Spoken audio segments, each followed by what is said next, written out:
Magandang araw! For today's video ay samahan niyo muli kami sa panibagong kaganapan namin din sa probinsya. Maaga pa nga lamang ho ay arit nandini na kaagad sa kahanggan itong batang kulikot na si Alicia. Sobrang aga nga niyo pala lagi nitong magising, kaya naman pag ako'y patulog-tulog pa ay talagang magigising ka nga ni sa ingay ng batang ito. Ilang araw na nga rin ho palang pabago-bago ang panahon din sa amin. Minsan uulan iinit, kaya naman ang mga batang ari ay talagang inasipot. Gayon pa man ay talaga namang makikita mo sa mga batang ito na talagang kaluluso. Kahit na may mga inaindang sakit, ay talagang kaliliksi pa din. Fast forward, ilang araw na nga rin palang masama ang panahon din sa amin. Kaya naman ngayon, ay naisipan ko nga niyo palang magluto ng sopas. Noong isang araw nga lamang ho, ay nakatikim ako ni Rhea. Ikakoy parang anong sarap ngayon, lalo na't medyo malamig ang panahon. Una ko muna nga niyo palang ginawa diyan, ay prinito ko muna yung isasahog kong hotdog para nga niyo pala mamaya ay diluto na yaan. Ayan nga, tinunas ko muna diyan yung dairy cream. Saka naman ipinaglalagay ko na yung bawang at sibuyas para nga niyo pala medyo magisa-gisa. Ayun na nga ni at napalakas pa ang ating apoy, kaya naman medyo nasunog-sunog pero ayos lang at pwede pa naman. Bali ilalagay ko na nga rin pala diyan yung kinisi kong mga manok kanina at kako nga ni medyo magisa-gisa din. Ayun nga at naglagay na din nga niyo pala ako diyan ng patis, saka nga niyo pala inilagay ko na rin ating sopase na style shell. Igigisa nga lamang ko pala yun ng kaunting minuto at pag pwede naman ay diret lalagyan naman na natin ng tubig. Pero bago yaan ay inilagay ko na nga rin pala diyan yung pinagpakuluan ko ng manok para sa karagdagang lasa na din yaan. Tapos ang ginawa ko naman kanina habang nagagisa nga niho ay nagpainit na ako ng tubig para pag okay naman ay di ayan at abuhos ko na diyan. Ganyan nga niho pala ang ginawa ko para nga niho pala mabilis kumulo yung gagawin kong sopas. Para naman sa pampalasa ay naglagay nga lamang ho pala ako diyan ng isang pirasong nor chicken, asin at saka paminta. Muling hahaluin nga lamang ho para naman matansya yung lasa at kung sakaling nganing kulang pa ay di madadagdagan. Ano na yun? Saktuhang pagpapakulo nga lamang ho hanggang sa medyo lumambot at pag sobrang nga ni baka malabsak lamang.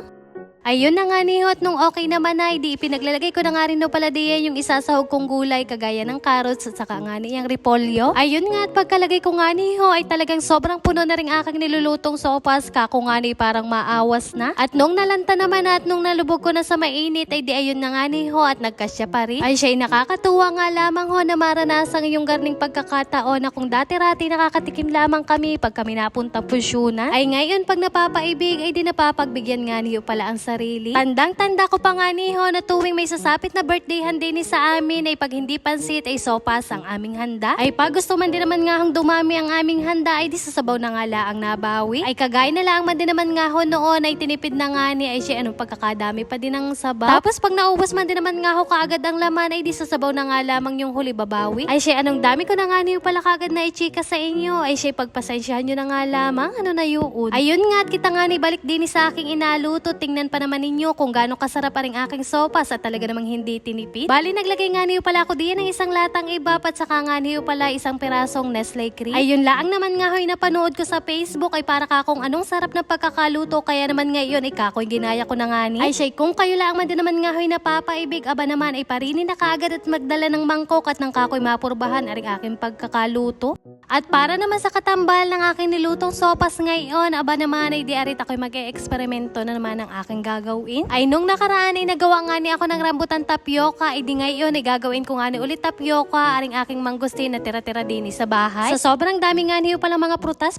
din sa aming probinsya ay talaga naman kung ano-ano ang pwede mong gawin. Yan nga lamang naman nga ho'y tira pa nung aming pagkuha sa bundok at kako'y naitabi ko sa aking hambag, kaya naman kakita ko nga lamang ulit. Ay ngayon naman ay agawin ko nga niyo palang tapioca ng maiba-iba naman sa panlasa. Bali kinuha ko nga lamang ko pala yung pinakang laman niya at ang nakakatuwa pa din aba naman ay bata isa nga lamang yung pinakang laging malaking buto. Ayun nga at kanina pa nga lamang habang ako'y nagapakulo ng aking nalutong sopas ay ginawa ko na din ang mga pansahog ko din sa agawin kong tapioca. Ay meron nga niyo pala ako diyang sago, gulaman na puti na pinagagayat ko din nga lamang ho pala sa saktong laki. Tapos nung okay naman ay inilagay ko nga lamang din sa aking malaking mangkok at pinagsama-sama. Saka naman nilagyan ko ng isang malaking durin at kako naman ay para masarap-sarap aring agawin ko ngayon. Akala ko pa man din naman nga ho hindi lalasa yung mangustin na yan at parang anong unti, pero nung napaghalo-halo ko nga ni aba naman ay lasa din ay. At para naman masarap-sarap kainin ay nilagyan ko nga niyo pala yan ng isang pirasong dinurog na yelo. Ay di ka naman nga ho ay gayon lang kasimple kadaling magawa ng tapioca ay kung kayo napapaibig aba naman ay parinin na kaagad. Yun na nga, tapos ko nang lutuin, tapos ko nang gawin, kaya naman pwede nang lumanta kumain, ano na yun.